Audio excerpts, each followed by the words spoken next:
Let's now talk about the characteristics of an authenticator, some of the properties of the FIDO authenticators. The first one is called an attachment. So the an authenticator could be embedded inside a phone or a tablet or any desktop computer. And that is one type of authenticator where it's called a platform. When it's embedded inside the same device that the user is using for the interaction, that is called a platform. And the other way of attachment is cross-platform or roaming. That belongs to authenticators that are external to the device, right? So there is platform and there is roaming. Um, Roaming, the typical example is security keys, right? So a security key is external and it's not embedded inside the platform. The second characteristic is the transport. So especially this is applicable to the cross-platform, the roaming authenticators. Because they are external, then there needs to be some mechanism, some medium how the communication between the device and the authenticator takes place. There are different options. So it could be directly with USB, NFC, or BLE. Any of these mechanisms can be used for the device to be able to interact with the authenticator when it's a cross-platform authenticator.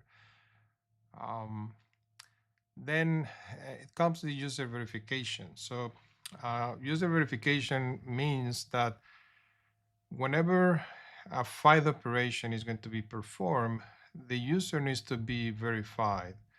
How? By checking biometrics.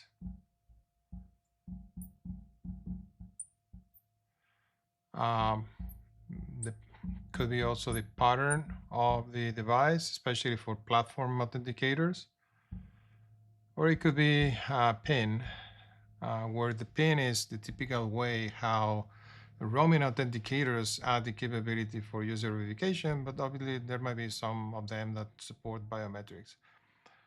Um, Another aspect about user verification is that there is another type of verification that is called test of user presence. Well, it's not really a verification. It's a the interaction between the user and the authenticator could be defined as oh, I just need a test of user presence. And what it means is just for the purposes of FIDO, the only thing that it's trying to do is to guarantee that there is really a human being interacting with this authenticator. And the typical example is just a security key where you just push the security key and somehow it detects that some pressure was applied and they know that there is a human being on this other side. Um, Another aspect is who the key belongs to. Um, so there are two different, from an ownership perspective, that there are two different types of keys. One of them belong to the authenticator. So that is called the attestation key. So this is just for the authenticator to prove, hey, I am this authenticator. Then the other type of key from an ownership perspective is the FIDO credential or the credential key. This belongs to the user, and there might be many keys of this type for the authenticator because every different relying party requires a different credential key. So, but this one belongs to the user. The attestation belongs to the authenticator. So that is another aspect of the authenticator. Um, where do the private key is resides or is kept? Um, well, initially FIDO was defined only from a single device perspective, and this means that a FIDO credential was created for just one authenticator. So the cryptographic material was created in that authenticator, and it stayed there, and everything was done from there.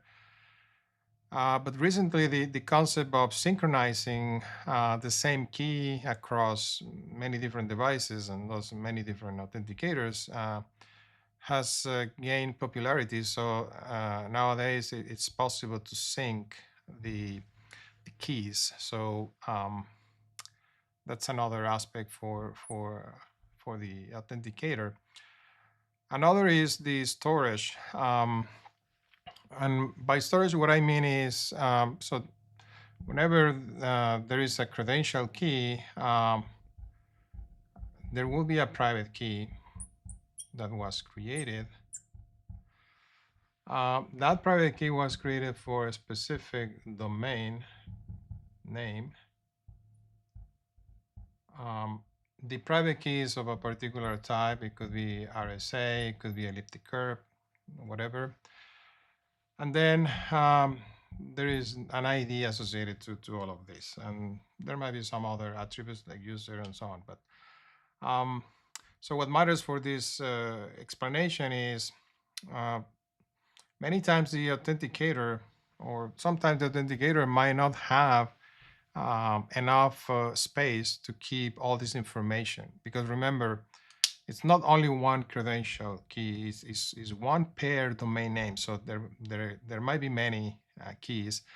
And maybe the authenticator doesn't have the space to keep all this information. So one technique that could be used is the authenticator might have its own encryption key. So imagine the authenticator encrypting this data and creating just a byte string, where that byte string at the end of the day becomes the ID, and this is passed to the FIDO server. So the FIDO server is the one who takes care of storing this information, but obviously it's going to be encrypted with the authenticator key, and the FIDO server will not be able to see whatever is inside.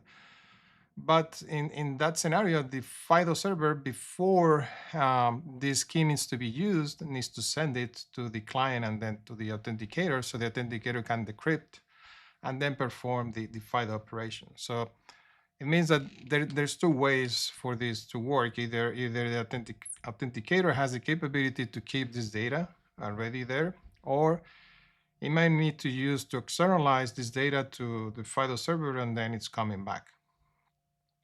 Now, this is very related to the last point, which is discoverability.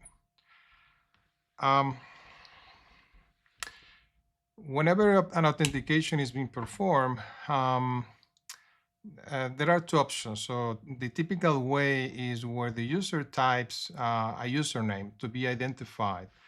And once the user is identified, then the FIDO operation can take place. So in that scenario, this storage technique where the ID is encrypted could be useful because the user identifies themselves. So there is a call to the server. The FIDO server sends back this byte string that makes up the FIDO credential that is needed. So that is one type of discoverability, right? So the user needs to enter who they are. But the other is somehow in the client already, in the authenticator, the client, they already know that there is a key there. And as part of this data, there is also some user identifier. So it could be that the application, the RP doesn't bother the user to type anything, and then it tries to discover automatically the key. Um, so it just performs, maybe if user verification is defined, it performs the verification, and then the FIDO operation takes place. For that type of mechanism to work, uh, it means that all this information needs to be already in the authenticator, right? Because remember, we haven't identified who the user is, so we cannot go to the server and retrieve it. So it means that from a discoverability perspective, this data needs to already reside in the authenticator. So that is why in FIDO they call it client-side discoverable or server-side discoverable. So it refers to that concept.